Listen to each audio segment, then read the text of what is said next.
अह, दहेज प्रथा चल रहा था ना। दहेज शब्द की उत्पत्ति किस भाषा से होती हुई है? अरबी भाषा से, है ना। और अरबी भाषा का वो कौन सा शब्द है जिसका पर्याय दहेज है? देखो यहाँ प्रश्न ऐसे हो सकता है, जैसे दहेज शब्द निम्नलिखित में से किस शब्द का पर्याय है? तो दहेज कौन से शब्द का पर्याय होगा? जहेज का। और जहेज शब्द किस भाषा का है? अरबी भाषा का, जिसका अर्थ क्या है? उपहार। तो क्या प्राचीन काल में ऐसे उल्लेख या ऐसे कोई साक्ष्य मिलते हैं कि भाई तत्कालीन समय जो है दहेज प्रथा प्रचलित थी? अच्छा, बाल विवाह का प्रचलन किस काल में माना जाता है? उत्तर काल में या गुप्त काल में? गुप्त काल में। हाँ। दहेज प्रथा के कारण क्या हो सकते हैं? समाज में क्यों प्रचलन में आया? जोर से बोला करो यार, दहाड़ के बोला। अशिक्षित होना समाज का। एक एक भी बताओगे तो सारे रिपीट हो जाएंगे। देखो, एक पॉइंट तो हो गया शिक्षित, अशिक्षित होना समाज का। व्यक्तिगत प्रतिष्ठा। क्या बताया? आर्थिक लालच, बहुत बढ़िया। सामाजिक बंदिशें। व्यक्तिगत प्रतिष्ठा। हाँ, समाज का पितृसत्तात्मक होना, या समाज की संरचना कैसी होना? पितृसत्तात्मक होना। और क्या है?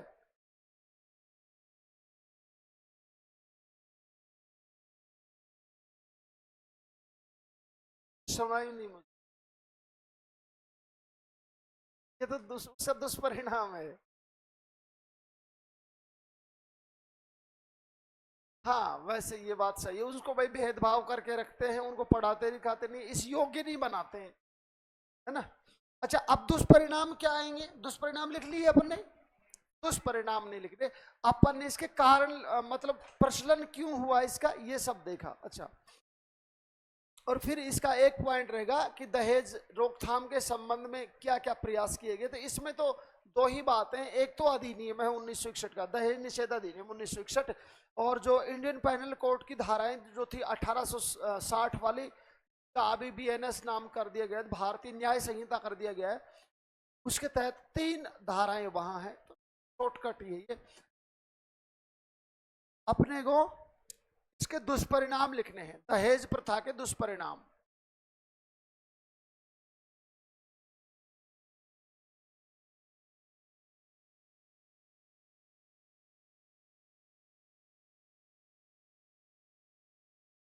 दहेज प्रथा के दुष्परिणाम।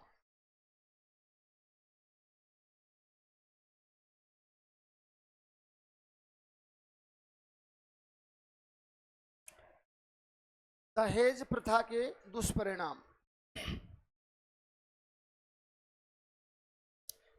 देखो, एक एक पॉइंट लिखते हैं फिर बात करते हैं। सबसे पहले लिखेंगे महिलाओं को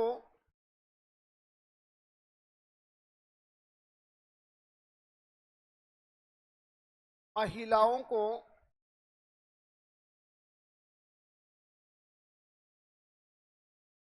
दूसरे दर्जे का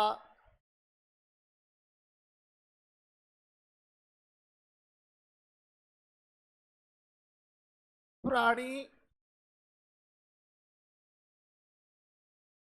समझा जाता है।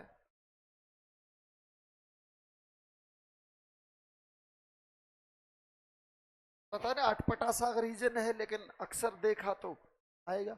महिलाओं को दूसरे दर्जे का प्राणी समझा जाने लगता है, मतलब एक तरीके से वजन समझा जाने लगता है कि यार अब दहेज देना पड़ेगा, ये देना पड़ेगा, प्रचलित बातें हैं।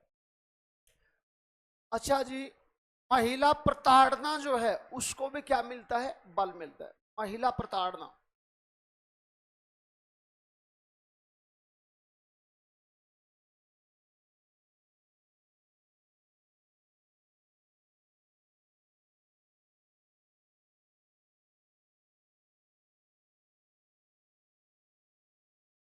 ग्रह क्लेश होते हैं।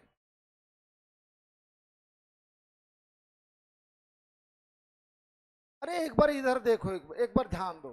देखो एक ग्रह में ये लिखा है,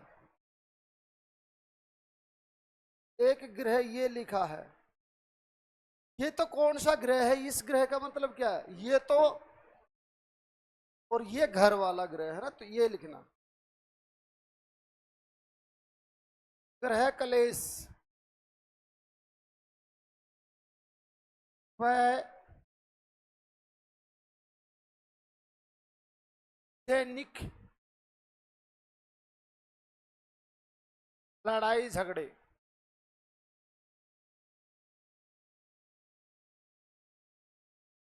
दिन उठ वही काम कि केले का इतना बाप का काई लेकर आए, अरे बाप ने अपनी बेटी दे दी और क्या बच गया यार। मतलब ऐसे बेमतलब के मुद्दों पर भी झगड़ा रहता है। मतलब बहाना झगड़े का चाहिए, खाना खा रहे तो कि नमक कम है, क्या लाई तेरे बाप के, क्या सीख के आई, ये है वो है। सब झंझट। तो महिलाओं को दूसरे दर्जे का प्राणी समझा जाने लगा है या समझा जाता है, इस प्रथा के चलते महिला प्रताड़ना देखने को मिलती है, गृह क्लेश और दैनिक लड़ाई झगड़े देखने को मिलते हैं। और देखो महिला हत्याएं,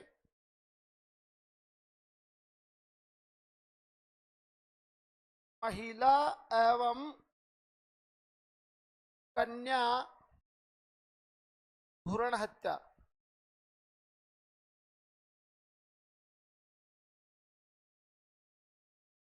दहेज के डर से पहले ही कन्या भ्रूण हत्या कर दी जाती कि इतनी लड़कियां हो गई, अब कैसे काम चलेगा, तो आगे हो तो पहले ही मार देते हैं, गर्भपात करवा देते हैं, जन्म के तुरंत बाद मार देते हैं।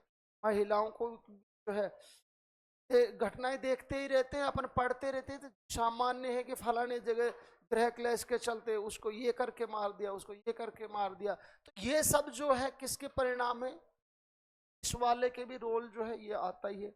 अच्छा, सामाजिक भेदभाव वाली स्थिति आ जाती है, महिलाओं के साथ हो रहा है ऐसा ना, सामाजिक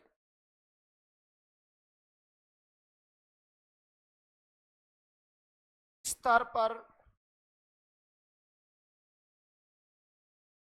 भेदभाव।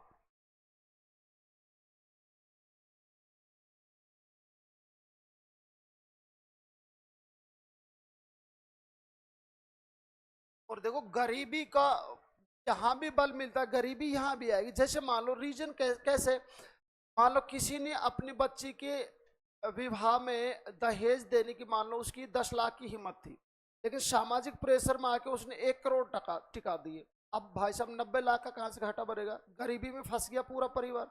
ऐसा भी इस यहाँ भी गरीबी पॉइंट तो लिखिए आप, गरीबी में वृद्धि।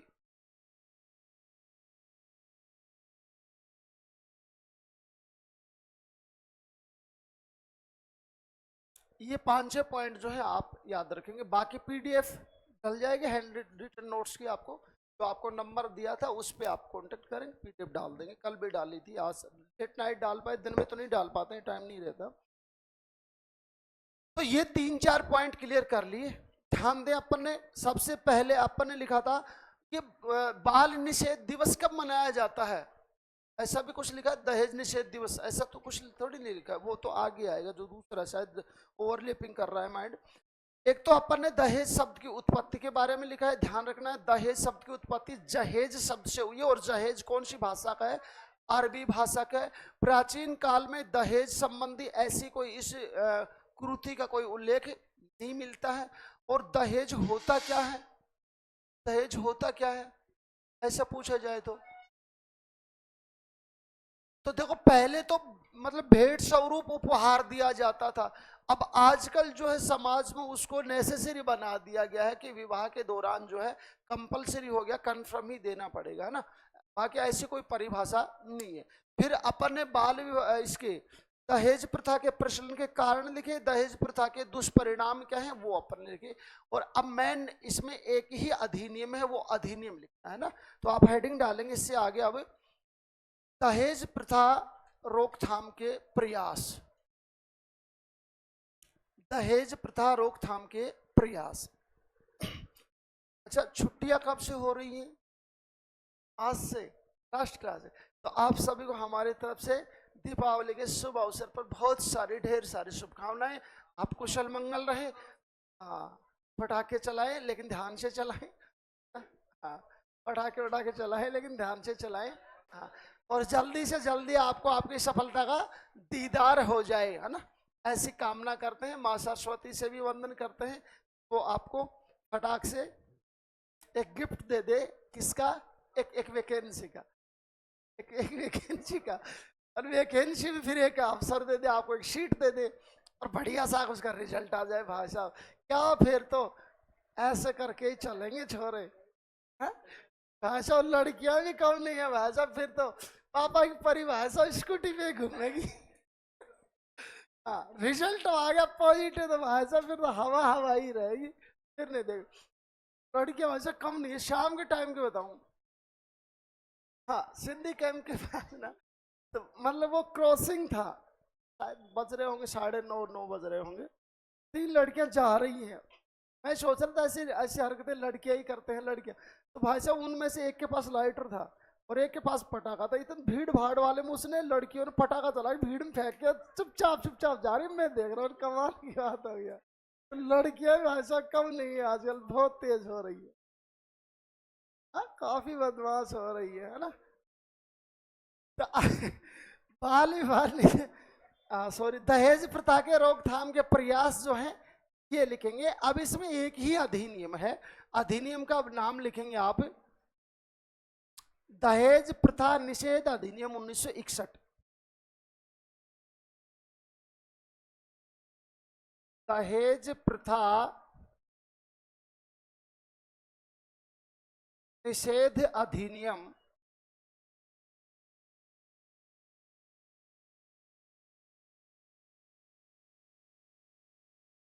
1961। दहेज प्रथा निषेध अधिनियम 1961।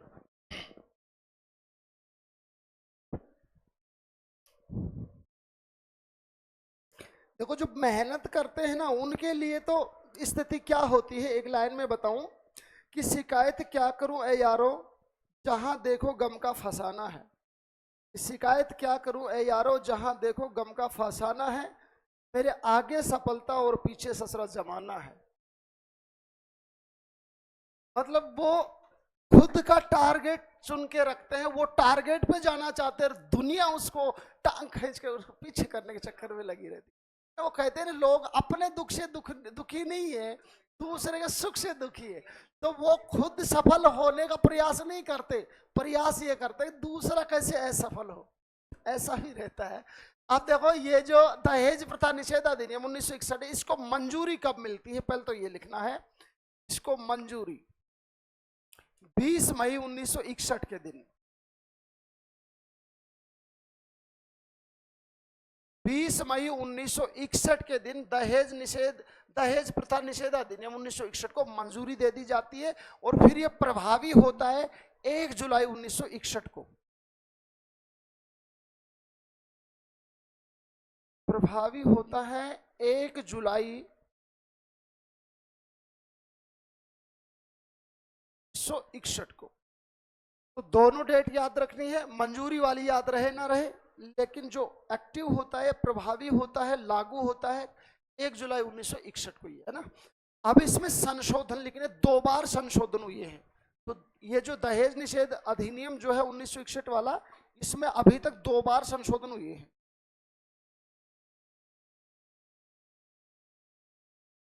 संशोधन 1984 तथा 1986 में। संशोधन किस किस वर्ष हुए? 1984 में और 1986 में। अब देखो, 84 वाला तो सामान्य, इसमें कुछ खास बात नहीं है। मेन बात 86 वाला है। वर्ष 1986 में जब इसमें संशोधन किया गया तो दहेज प्रथा जो है, दहेज प्रथा को गैर जमानती कर दिया गया। मतलब दहेज प्रथा के चक्कर में यदि किसी व्यक्ति पर अपराध सिद्ध हो जाता है तो जब तक उसको सजा का प्रावधान नहीं हो जाएगा, सजा कंफर्म मतलब डिसीजन नहीं आ जाएगा, तब तक उसको जमानत भी देगी। सामान्य तो होता क्या है कि जो होता है जो कथित जो व्यक्ति होता है जिसपे आरोप लगे हैं, जब तक आरोप सिद्ध ना हो जाए उसको क्या मिल जाती है? जमानत मिल जाती है। अग्रिम जमानत भी ले लेते हैं, गिरफ्तारी नहीं होती उससे पहले अग्रिम जमानत ले आते हैं। लेकिन यहाँ दहेज प्रथा के चक्कर में जो है एक बार यदि घल गया ना तो भाई साहब उसको जमानत नहीं मिलेगी जब तक डिसीजन नहीं आ जाता। डिसीजन में दो ही बातें होंगी, या तो वो बरी हो जाएगा या फिर उसको सजा हो जाएगी। सजा होगी तो जाना ही जाना है फिर तो, और नहीं तो फिर वो घर आ जाएगा। लेकिन बात यह है कि ऐसे में भाई कोई एक ऐसा व्यक्ति है जिसको जबरन जो है ऐसा किया गया कि उसका नाम लिखवा दिया, उसको गिरफ्तार कर लेगी। अब वो बेचारा है ही नहीं संलिप्त उसमें मामले में, लेकिन फिर भी उसको पुलिस ने उठा लिया। लेकिन जब तक डिसीजन नहीं आया, अब डिसीजन आए 6 महीने नहीं आए, 6 महीने बेचारा वो तो काटेगा ना जबरदस्ती। इसको गैर जमानती अपराध घोषित किया गया है। कब से? 1986 से। तो 2 बार संशोधन हुआ, पहली बार 1984 में, दूसरी बार 1986 में। दहेज प्रथा निषेध अधिनियम 1 जुलाई 1961 को लागू होता है, 20 मई 19 को मंजूरी। नेक्स्ट लाइन पे लिखना, देखिए 1986 के संशोधन में इसे 1986 के संशोधन में इसे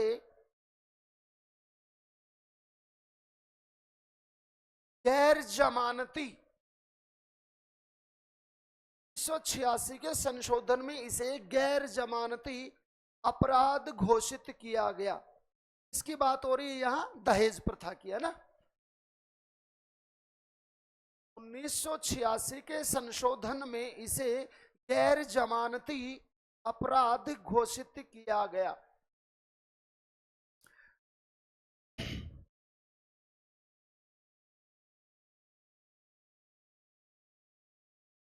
शारदा एक्ट कब समाप्त किया गया? शारदा एक्ट कब समाप्त किया? 2006 में। शारदा एक्ट कब लागू हुआ था? 1 अप्रैल 1930 को लागू हुआ था। प्रारंभ में शारदा एक्ट के तहत विवाह योग्य न्यूनतम आयु क्रमशः रखी गई, लड़के की 18 वर्ष और लड़की की 14 वर्ष। फिर शारदा एक्ट में पहला संशोधन कब हुआ? 1949 में, जब लड़की की विवाह योग्य न्यूनतम आयु 14 वर्ष बढ़ाकर 15 वर्ष की गई। फिर दूसरा अमेंडमेंट कब हुआ? 1978 में, जब दोनों की क्रम से लड़का व लड़की की एज में 3-3 वर्ष की वृद्धि कर दी गई। सो फिर बढ़कर एज कितनी होगी? लड़के की 21 वर्ष, लड़की की 18 वर्ष। और फिर तीसरा संशोधन होता है 1992 में। इस संशोधन में किया गया कि जो अभिभावक हैं या फिर बाल विवाह के जो समर्थक हैं उनको सजा दिए जाने का प्रावधान किया गया। सजा क्या हुई? 15 दिन का कारावास। भाई वो 1 महीने लिखवा दिया था, चेंजमेंट कर लिया ना। 15 दिन का कारावास या 1000 रुपए का आर्थिक दंड दिए जाने का प्रावधान किया गया। अंततः ये कब समाप्त हो जाता है? 2006 में। अच्छा, हरविलास शारदा का संबंध कहां से है? जिनका जन्म 3 जून 1967 को हुआ था अजमेर में। और इन्हीं के प्रयासों से बाल विवाह निषेध अधिनियम जो है 1929 वाला पास करवाया गया था लॉर्ड इरविन द्वारा, या लॉर्ड इरविन से। इसलिए जबकि इसके प्रयास रहे तो उसका नाम फिर क्या पड़ा? शारदा एक्ट। शारदा एक्ट की कोई एक खास विशेषता बताओ। तो सामान्य बातें अपन ने कर ली, क्या खास बात थी इसमें? सभी धर्मों पे लागू था ये। ऐसा कुछ भी नहीं था कि किसी एक ही धर्म पे लागू, सभी धर्मों पे समान रूप से ये लागू होता था। अच्छा, अपन ने एक विशेष विवाह अधिनियम भी पढ़ा था। कौन से वर्ष का था? 1954 का। विशेष विवाह अधिनियम 1954 कब लागू हुआ? 1 जनवरी 1955 को विशेष विवाह अधिनियम 1954 लागू हुआ देश में 1 जनवरी 1955 को। अच्छा, एज क्या है इसके तहत? एज ध्यान रखना, जो मैंने आपको विशेष विवाह अधिनियम 1954 लिखवाया उसमें भी लड़के की 21 और लड़की की 18 ही थी। इसके अलावा हिंदू विवाह अधिनियम 1955 लिखवाया था, उसमें भी एज लड़के की 21 और लड़की की 18 वर्ष थी। लेकिन खास बात यह है कि हिंदू विवाह अधिनियम सिर्फ किस पे लागू होता था? हिंदुओं पर। जिसमें खास बात ये कही गई कि एक कोई भी हिंदू अपनी पहली पत्नी के जीवित रहते दूसरी शादी नहीं कर सकता। और जो विशेष अधिनियम जो था वो किन पे लागू होता था? भारतीयों पर, फिर चाहे वो भारत में रहे या भारत से बाहर रहे, कोई फर्क नहीं पड़ता। अच्छा, लैंसडाउन ने कौन सा अधिनियम पारित किया था? कितना क्या याद है आपको? लैंसडाउन ने भी तो साइन किए थे, as of consent bill pay उसने साइन किए थे, तब वो बना था एज ऑफ कॉन्सेंट एक्ट 1891 बना था, जिसके तहत विवाह योग्य न्यूनतम आयु 10 वर्ष से बढ़ाकर कितनी? 12 वर्ष। तो आप मुझे ये भी बताओ कि प्रसिद्ध समाज सुधारक बाल गंगाधर तिलक ने कौन से अधिनियम का विरोध किया था? इसी का किया था, एज ऑफ कॉन्सेंट एक्ट का ही क्या किया था? विरोध किया था। वो अपन ने कौन सा अधिनियम नियम लिखा है जो केवल और केवल ब्रह्म समाजियों पर लागू होता था? नेटिव मैरिज एक्ट 1872 केवल किनके लिए था? केवल ब्रह्म समाजियों के लिए था। उसी के बाद ये चर्चा उठी थी कि भाई भारत में जो हिंदू धर्म वाले हैं इनमें बाल विवाह का प्रचलन है और विधवा विवाह पर रोक है। उसको लेकर क्या हुई थी? चर्चा हो ही रही थी। तभी 1890 में एक घटना हो गई थी और घटना के कारण औपनिवेशिक सरकार मजबूर होती है और एक एक क्या गठित करती है? एक समिति का गठन करती है। समिति की ये जिम्मेदारी थी कि महिला पुरुष की सहवास की न्यूनतम आयु कितनी रखी जाए, और फिर उस समिति की अनुशंसा के आधार पर ही जो है कौन सा एक्ट आया था? एज ऑफ कॉन्सेंट एक्ट 1891 आया था। चीजें ऐसे थोड़ा याद करोगे ना तो हो जाएगी। आप हमेशा जब भी पर्सनली आप पढ़ भी रहे हैं ना, तो ऐसे ही दूसरा चैप्टर पढ़ते पढ़ते एक बार बैक किया करो, क्योंकि पेपर की एक तकलीफ आती है जो अपने को फील होती है। अपन पहले क्वेश्चन से चल रहे हैं, मान लो चलते ही जहां से भी चलो, एक क्वेश्चन के बाद जस्ट सेकंड क्वेश्चन पता नहीं किस सब्जेक्ट का किस टॉपिक का आ जाता है। तो उस टाइम दिमाग यदि ऐसी प्रैक्टिस कर रखी है उसने, तो वो बाउंस नहीं करता है और ठीक से उसको एक्सेप्ट कर लेता है। और अपन ने यदि चैप्टर वाइज चीजें रट रखी हैं पेपर में, तो भाई साहब एक बार तो किसी जैसे मान लो ज्योग्राफी का क्वेश्चन आया और एक बार थोड़ी देर में कल्चर का आ गया, यहाँ तो टॉपिक नहीं सब्जेक्ट ही बदल गया। यही तो रिजल्ट आता है। मतलब फाइनली अपने को प्रैक्टिस करने की जरूरत होती है। अब प्रैक्टिस आप लिख के करें, प्रैक्टिस आप माइंड सेट से करें, कैसे करें, लेकिन उसके लिए हमें हर कंडीशन के लिए क्या होना रहता है? तैयार होना रहता है। तो अभी दहेज प्रथा निषेध अधिनियम 1961 जो कब लागू हुआ? लागू कब हुआ? 1 जुलाई 1961 को। और ये जो है मंजूरी कब मिली थी इसको? 20 मई 1961 को। अभी तक कितनी बार संशोधन हुआ है? 2 बार संशोधन हुआ है। पहली बार 1984 में, दूसरी बार 1986 में। जब 1986 में संशोधन हुआ तो भाई साहब जो दहेज प्रथा है, इस दहेज प्रथा को या दहेज प्रथा अपराध को कैसा अपराध घोषित कर दिया गया? गैर जमानती अपराध घोषित कर दिया गया। अब इसमें क्या कुछ कहा गया, आगे बात देखो। इसमें कहा गया है कि कोई भी ऐसा व्यक्ति जिस पर दहेज प्रथा संबंधी आरोप लगता है और यदि वो आरोप क्या हो जाता है? सिद्ध हो जाता है, तो आरोप सिद्ध व्यक्ति को 5 वर्ष का नहीं 5 वर्ष तक का, अब देखो 5 वर्ष का कारावास और 5 वर्ष तक का कारावास, दोनों लाइनों में फर्क है। मतलब 5 वर्ष तक का, इसका मतलब यह है कि जज डिसाइड करेगा कि कितने समय की जो है उसको सजा देता है। अधिकतम कितने दे सकता है? 5 वर्ष। और सीधा ही मैं ये कह दूं कि 5 वर्ष का कारावास मतलब कंफर्म है कि 5 वर्ष का ही लगेगा। तो यहां अपराध सिद्ध व्यक्ति को 5 वर्ष तक का कारावास तथा न्यूनतम 15,000 रुपए का आर्थिक दंड अथवा दहेज की रकम, अब दोनों में से जो भी अधिक हो, या तो 15,000 या दहेज की रकम। आप समझेंगे नहीं, समझो। मान लो कि मैंने अपनी वाइफ को प्रताड़ित किया कि मुझे दहेज चाहिए और मुझे भाई साहब 50,000 रुपए तो चाहिए ही चाहिए। अब मान लो केस हो जाता है, मुझ पे अपराध सिद्ध हो जाता है, केस जाता है, केस दायर होता है और जो है उन्होंने लिखवा दिया भाई हमसे इसने कितने पैसे मांगे? 50,000 रुपए मांगे। अब प्रावधान क्या था कि 5 वर्ष तक की तो कारावास होगा और आगे लिखा कि 15,000 या दहेज की रकम जो भी ज्यादा हो, मतलब ज्यादा क्या है, जो मैंने मांग की थी 50,000 की, तो अब 15,000 का मैटर समाप्त। तो कितना देना होगा, 50,000। मान लो मैंने 7,000 की जो है मांग करी, अब इधर प्रावधान कहता है कि 5 वर्ष तक का कारावास और 15,000 का आर्थिक दंड, या रकम कौन सी, दहेज की।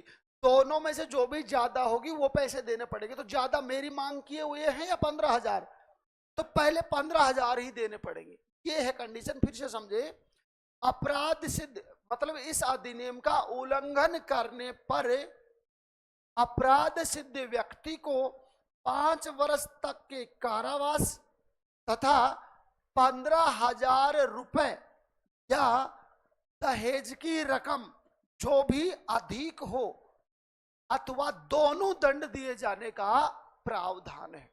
इसको देंगे ये जिसके ऊपर अपराध सिद्ध हो जाएगा, है ना।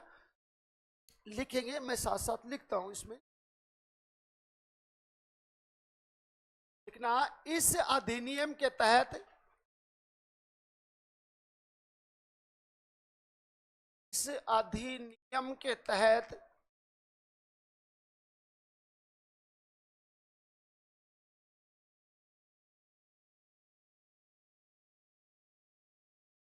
अपराध सिद्ध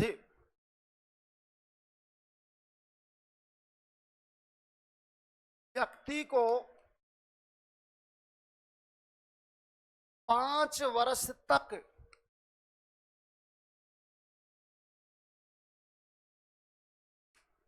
का कारावास एवं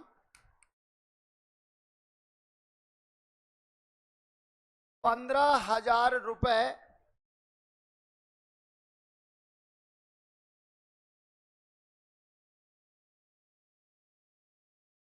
या दहेज की रकम 15,000 रुपए या दहेज की रकम, जो भी अधिक हो का आर्थिक दंड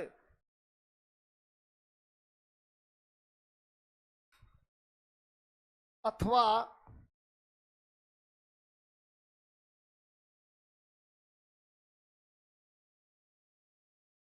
दोनों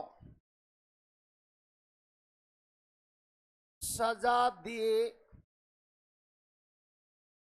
जाने का प्रावधान किया गया है। थोड़ा सा लैंग्वेज टफ हो सकती है।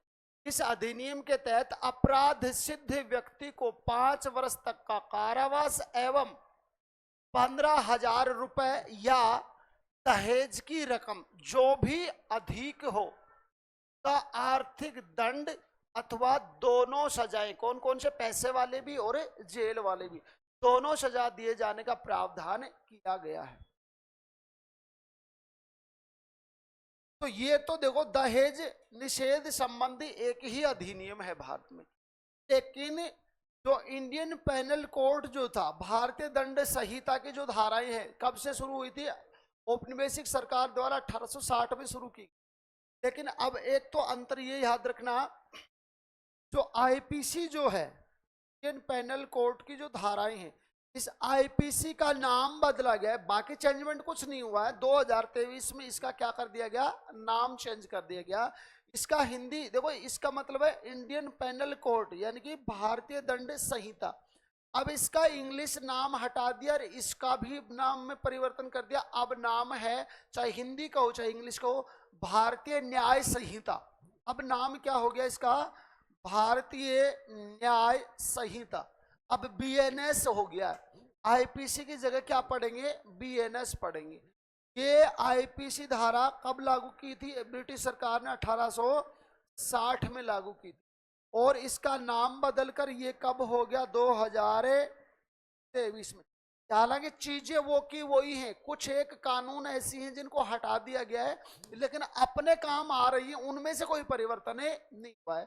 तो आईपीसी 1860 में भी, अब अपन तो आईपीसी ही लिखेंगे क्योंकि जब ये अधिनियम बना था तत्कालीन समय और प्रारंभ में जो प्रावधान किए गए थे तब से यही नाम आ रहा था, लेकिन आगे मेंशन कर देंगे अपन कि आईपीसी को वर्तमान में बीएनएस के नाम से जाना जाता है, बाकी चीजें वही है।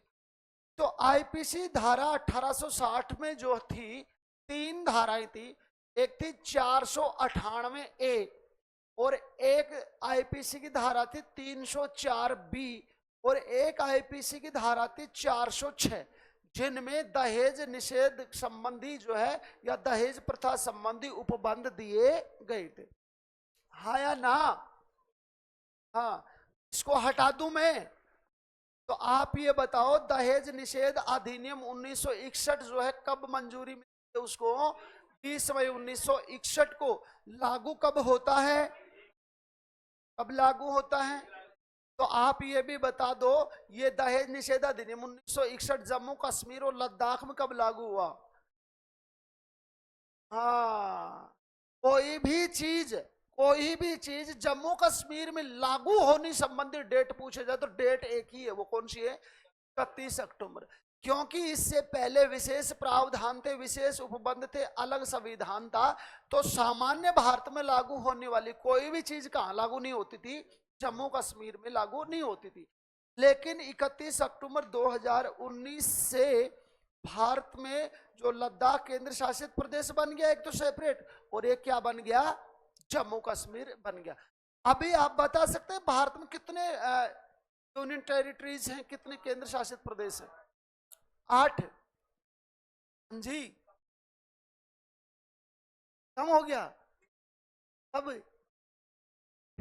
कौन से कम कर, कौन से को? अभी 8% कितने हैं? 8 है।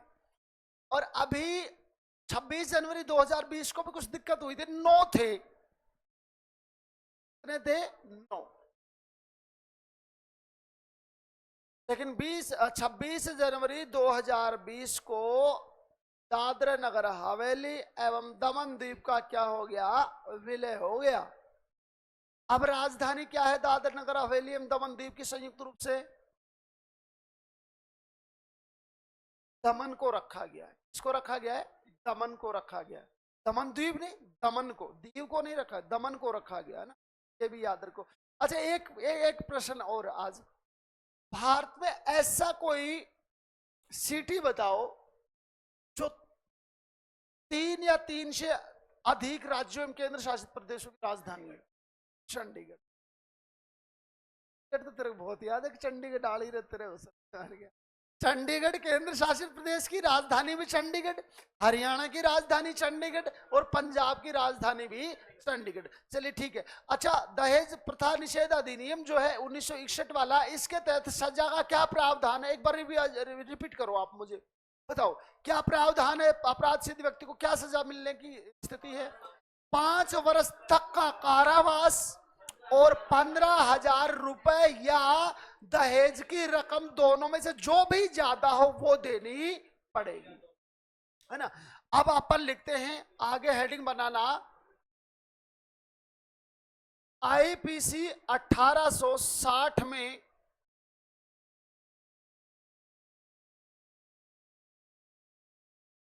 दहेज प्रथा, यानी कि इंडियन पेनल कोड 1860 की धाराओं में दहेज प्रथा संबंधी कहां उल्लेख है, क्या उल्लेख है, तो ये याद करने के हिसाब से अपन ने एक हेडिंग बना ली, आईपीसी 1860 में दहेज प्रथा। इसमें लिखेंगे आईपीसी धारा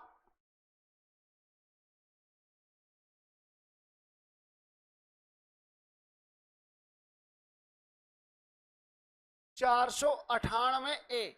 अब देखो ये ए जो लिखा है, इस ए की जगह कै भी लिख सकते हैं आप, इस ए की जगह, इस कै की जगह ए भी लिख सकते हैं आप, है ना। और क्या लिख सकते हैं? ये भी लिख सकते हैं ना। इस तरीके से ध्यान, मतलब फर्स्ट है, आप इसकी जगह ये भी लिख सकते हैं।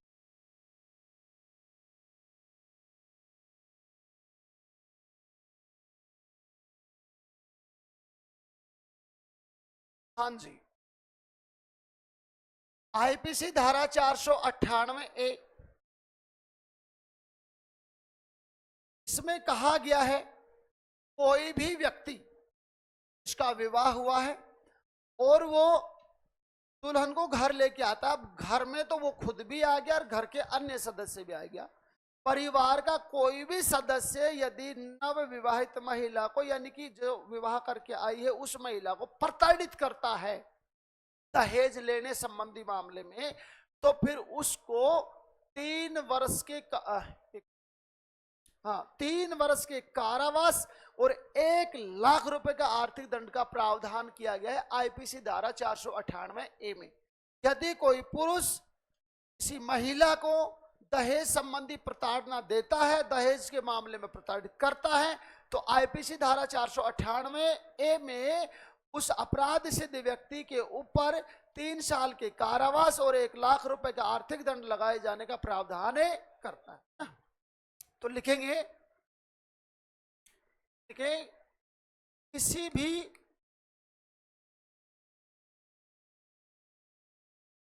पुरुष द्वारा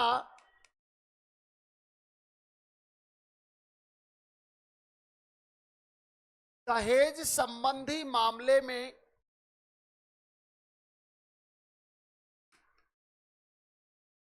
किसी भी पुरुष द्वारा दहेज संबंधी मामले में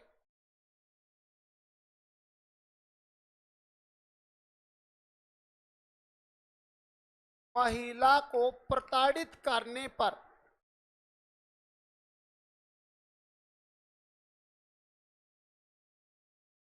प्रताड़ित करने पर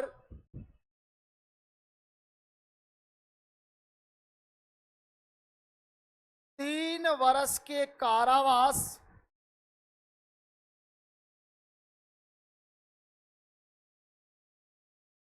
तथा 1 लाख रुपए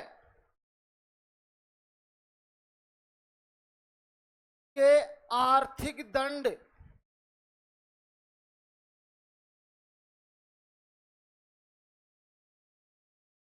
का प्रावधान है। इसमें 498 ए में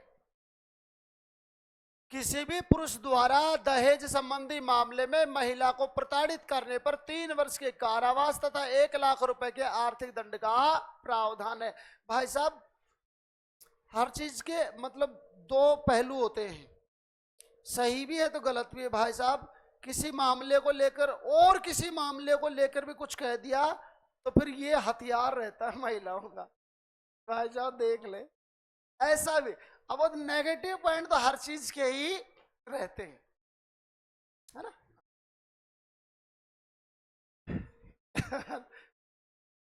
ऐसा होता है ना, काफी हद तक ऐसा देखा गया है।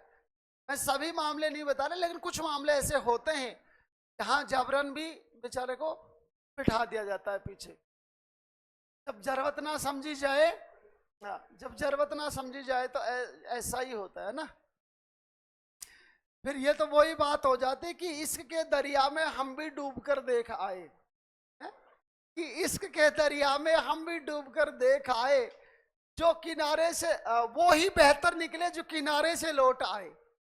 कि इश्क के दरिया में हम भी डूब कर देख आए और वो ही इंसान बेहतर निकले जो किनारे से वापस लौट आए। उसमें डूबकर जान देने की जरूरत ना है, मतलब है भंवरा बनने की जरूरत नहीं है। भंवरा क्या करता है, पूरे दिन फूल पे मंडराता रहता है भाई साहब, और शाम का जैसे जैसे टाइम होता था, आपको पता है काफी पेड़ पौधों के फूल जो है उनमें कलियां शाम के टाइम बंद हो जाती है।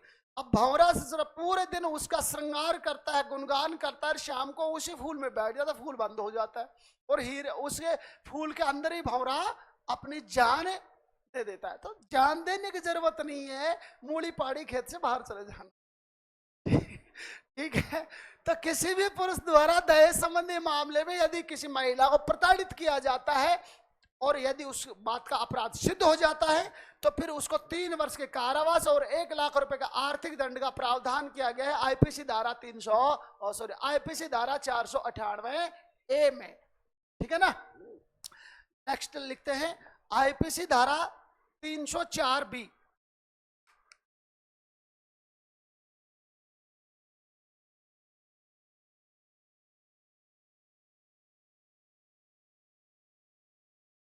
आईपीसी धारा 304 बी।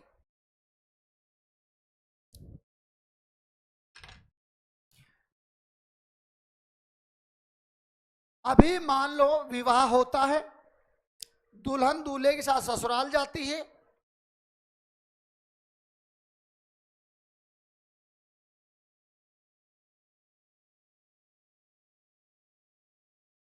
और भाई साहब विवाह को 7 साल नहीं गुजरे, विवाह के बाद विवाह के उपरांत 7 वर्षों के अंदर अंदर यदि असामान्य परिस्थितियों में महिला की मौत हो जाती है, संदिग्ध परिस्थितियों में महिला की क्या हो जाती है, डेथ हो जाती है, विवाह के 7 साल का समय गुजरने से पहले ही,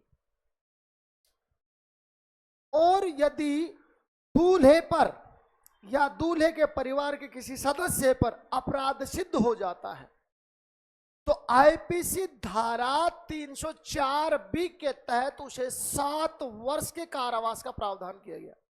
कितने वर्ष का? हाँ, विवाह के 7 साल तक तो भाई साहब सजो के रखनी है। हाँ, यदि दिक्कत हो गई मान लो नेचुरली भी, और किसी चिढ़ने वाले पड़ोसी ने कह दिया कर दी हत्या, और भाई साहब गल गया, तो देखो वो कहते हैं ना आजकल तो ऐसा भी कंडीशन देखने को मिलता है, आपने देखा भी होगा कि आधार कार्ड वगैरह में कि मृत व्यक्ति पहुंचा है ना एसडीएम कार्यालय में, कि उसको सामान्य तो लोगों ने मृत घोषित करवा दिया, और वो बेचारे इस बात को प्रूव करते हुए फिर रहा है कि मैं जिंदा हूं। हाँ, ऐसा होता है ना, मूवी बनी है ना। हाँ, सिद्ध करते फिरते हैं। तो जब भाई साहब पड़ोसी और जबरन भी उसको किसी दुश्मनी के चलते मामले में फंसवा दिया तो वो सिद्ध करते करते ही 10-20 साल तो गुजार देगा कि मैंने ऐसा कुछ नहीं किया। इससे अच्छा है कि वो 7 साल का सजा ही ले लेगा। तो ये भी मामला है भाई साहब, बिल्कुल प्रोटेक्शन दे के रखना है कि कहीं खायो कहीं ना खायो, ऐसा ध्यान रखना है। आईपीसी धारा 304 बी, लेकिन हाँ विवाह के उपरांत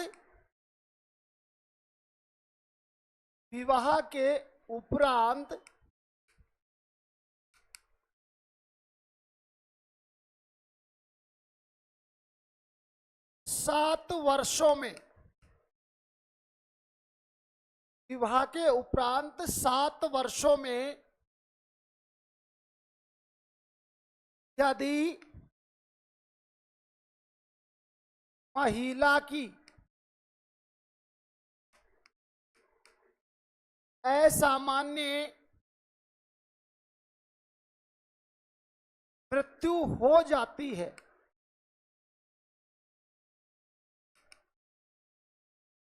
तथा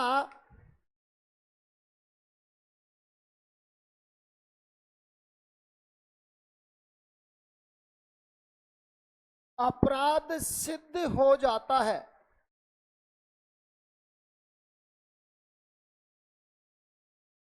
विवाह के उपरांत 7 वर्षों में यदि महिला की असामान्य मृत्यु हो जाती है तथा अपराध सिद्ध हो जाता है तो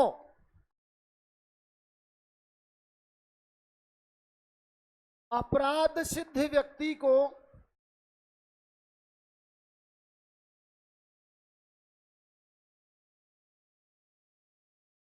देखो याद रखने के लिए यहां 7 वर्ष के अंदर है और यहां भी सजा भी 7 वर्ष की, 7-7 का ही फंडा है।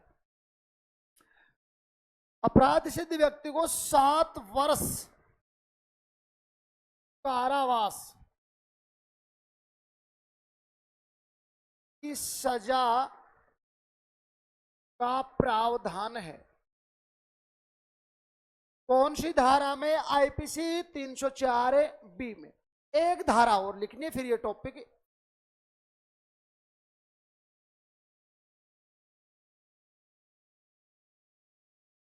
क्वेश्चन सिंपल सिंपल आएंगे, समझ जाते हैं, कोई दिक्कत ही नहीं। जैसे मान लो इस वाली से बात करें अपन, और मान लो इसी पॉइंट से अपन क्वेश्चन बनाए कि विवाह के उपरांत 7 वर्षों के दौरान यदि किसी महिला की असामान्य परिस्थितियों में मृत्यु हो जाती है तो इससे संबंधित उपबंध आईपीसी की किस धारा में है, निम्न में से किस धारा में। ऑप्शन में धारा दे दी जाएंगी, जैसे 307 दे दिया, 308 दे दिया, फिर 304 बी दे दिया, 304 ए दे दिया, ऐसे ऑप्शन। एक धारा और है जिसका उपबंध आपको देखना है, आईपीसी धारा 406। आईपीसी धारा 406। स्त्री धन जानते हो क्या होता है? स्त्री धन मतलब विवाह के दौरान दुल्हन पक्ष द्वारा भेंट स्वरूप या जैसे भी दूल्हे को दिया गया जो भी उपहार में है, चाहे वो गहने गूठी की बात हो, चाहे कैश की बात हो, चाहे दहेज में बेड वेड बर्तन अर्तन बर्तन सब दिए है ना, ये सब का सब क्या कहलाता है? मतलब महिला अपने पीहर से जो भी लेके ससुराल जाती है, महिला के साथ जो भी गया पैसा धन जो भी, वो सारा सारा क्या कहलाता है? अब मान लो विवाह हुआ, खूब बढ़िया हुआ, अच्छे नाचे कूदे है ना, और बढ़िया दान दिया जो भी दिया, महीने 6 महीने गुजरे, 2 महीने 5 महीने 12 महीने 2 साल 5 साल जो भी, और मान लो अब क्या हो गया? तलाक हो गया, छेद हो गया, अलग अलग हो गया। अब तलाक होने के बाद ये नियम है कि आप विवाह के समय जो स्त्री धन लेकर आए थे स्त्री के साथ, वो स्त्री धन वापस ही लौट। अब मान लो कोई यूं कहते कि कर ली चक्की करे, मैं तो ना दूं, तो फिर कौन काम करेगा? 406 आईपीसी धारा 406 ये कहता है कि यदि कोई भी पक्ष, मतलब दूल्हे का पक्ष, कोई व्यक्ति स्त्री धन वापस लौटाने से, तलाक के उपरांत स्त्री धन को वापस लौटाने से मना करता है, तो फिर आईपीसी धारा 406 के तहत 3 वर्ष के कारावास का प्रावधान है। क्या बेड वेड वापस देना पड़े? सच्ची देना पड़े। अगर वो दुल्हन ये कह दे ना मेरा तो ये नहीं था, मेरा तो ऐसा था जिसमें पीछे शीशा था, फिर ऐसे स्लाइड होती थी है ना, बैठने पर सोफा बन जाता था, सोने पर बेड बन जाता था, वो वाला था भाई साहब, वो वाला चाहे ना हो वही देना पड़ेगा, तो उसने कह दिया वही देना पड़ेगा। हाँ तो लिखना। हाँ जी है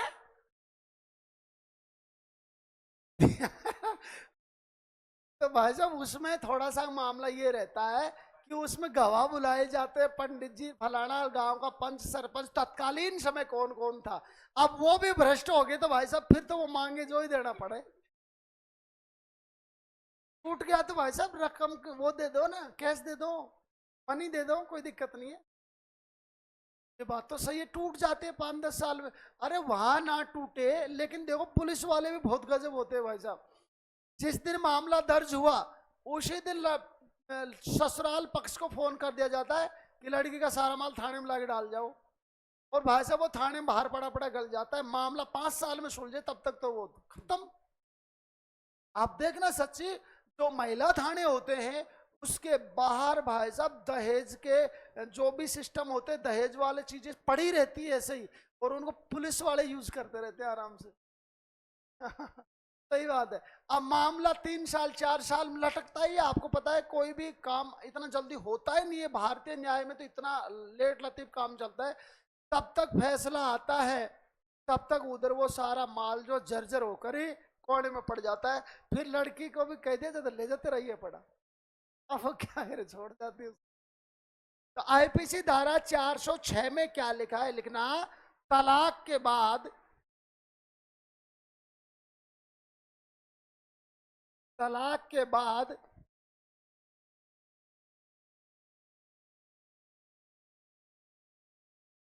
स्त्री धन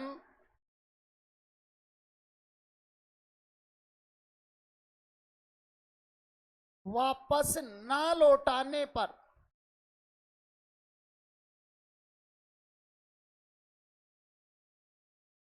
तलाक के बाद स्त्री धन वापस ना लौटाने पर 3 वर्ष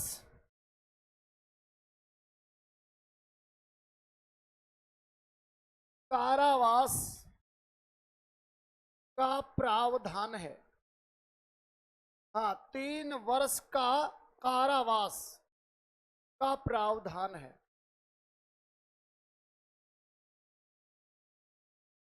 3 वर्ष जेल में काटने पड़ेंगे। और इसी के साथ दहेज प्रथा टॉपिक समाप्त हो गया है। शाम को पीडीएफ मिल जाएगी। और दिवाली के बाद 3 तारीख को 4 तारीख को क्लासेस हैं, 4 को होंगी, मतलब 4 5 जब भी होंगी तो अपन नया टॉपिक चलाएंगे, बाल श्रम, है ना। हाँ, अब बात यह है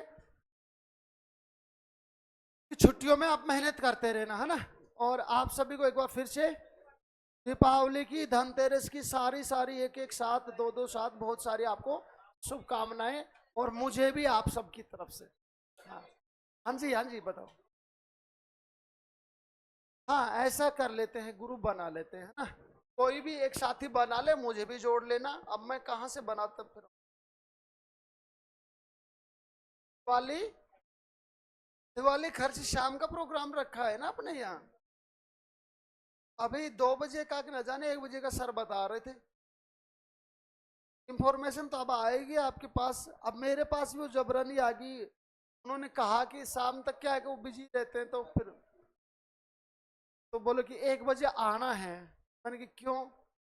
बोले 1 बजे कार्यक्रम रखा है। क्या? बोले मिठाई खिलाने का काम। आएंगे भाई साहब, तो 1 बजे मिलते हैं, तब काम करते हैं यार। और बताओ, आप लोगों की तरफ से कोई कोई किसी प्रकार की कोई शंका हो, कोई प्रश्न हो?